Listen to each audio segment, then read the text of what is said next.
하.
Hey!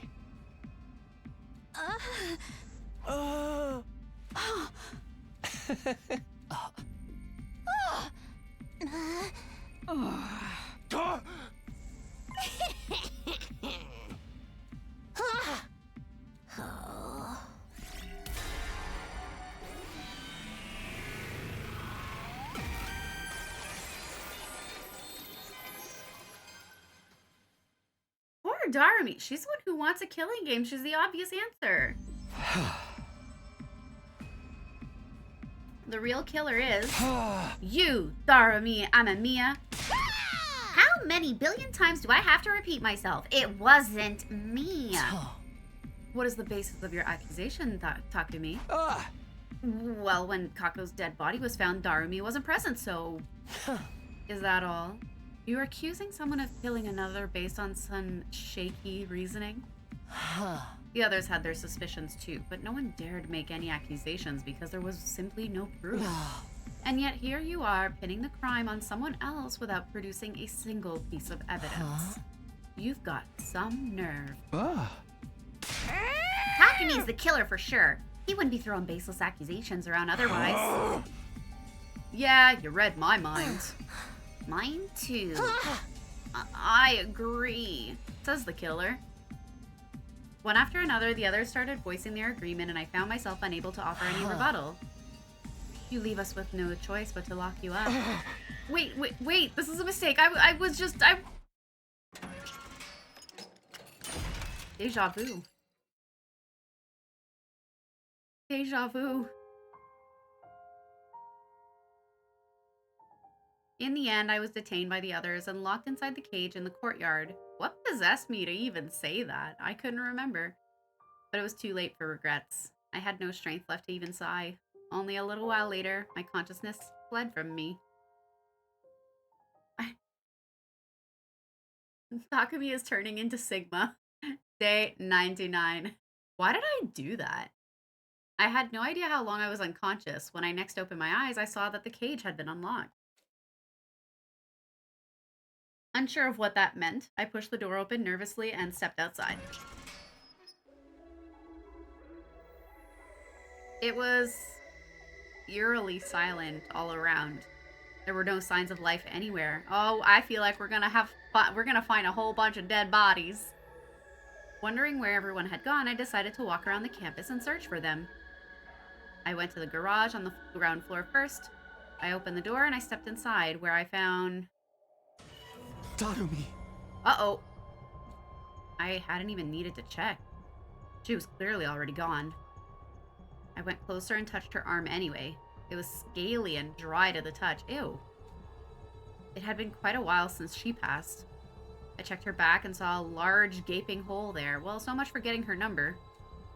Her heart had been removed through her back. Why would someone do this? I put that disturbing thought aside and quickly continued searching for the others. My next destination was the library. As soon as I entered, I saw... Yoshika! I checked her body. She wasn't breathing and had no pulse. Judging from how cold she felt, I knew she had died a while back as well. I flipped her body around gingerly. Her back was still intact. Her heart hadn't been stolen. I decided to search all classrooms thoroughly. Then I checked the first floor, second floor, and third floor. I even checked the roof, but there was nobody to be found. My last destination was the gym. The moment I opened the door, I could hardly believe my eyes. What happened here? I checked everybody's bodies. They were all cold to the touch, just like with Darumi and Kyoshika. No, wait. Maybe... Clinging to a ray of hope, I moved everybody to the infirmary. But...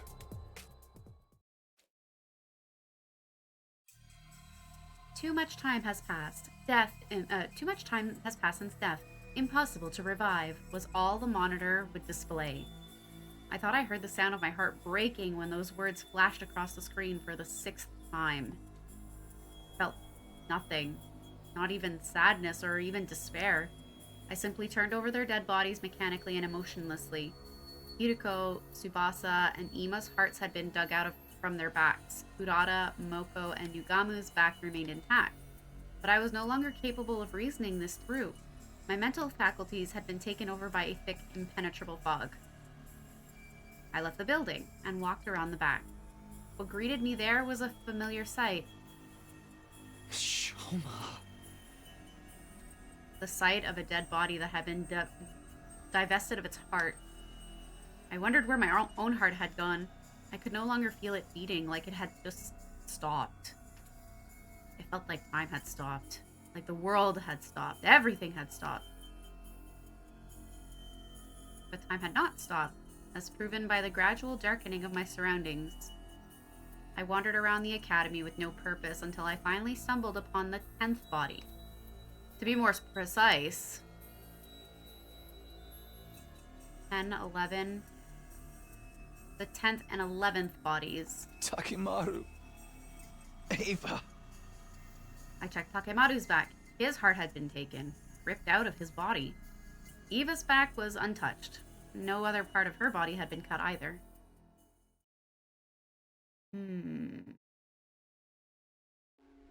I stood rooted to the spot in a daze for quite some time. Then a passing, soundless breeze blew past. The breeze jolted me to my senses, and the gears in my head started turning again. 11? I was put in the cage on day 50. How many survivors were there at that time? Including myself, there were... Who's missing? The very next moment... A great amount of blood suddenly started spurting out of my neck. Who did it? Who was missing? I understood for the first time in that moment that I was still alive. At the same time, I realized I would be dead in maybe 2 seconds. I had no way of telling if that prediction of mine came true or not, because by then, my existence had already been erased from the world. Wait, who's missing?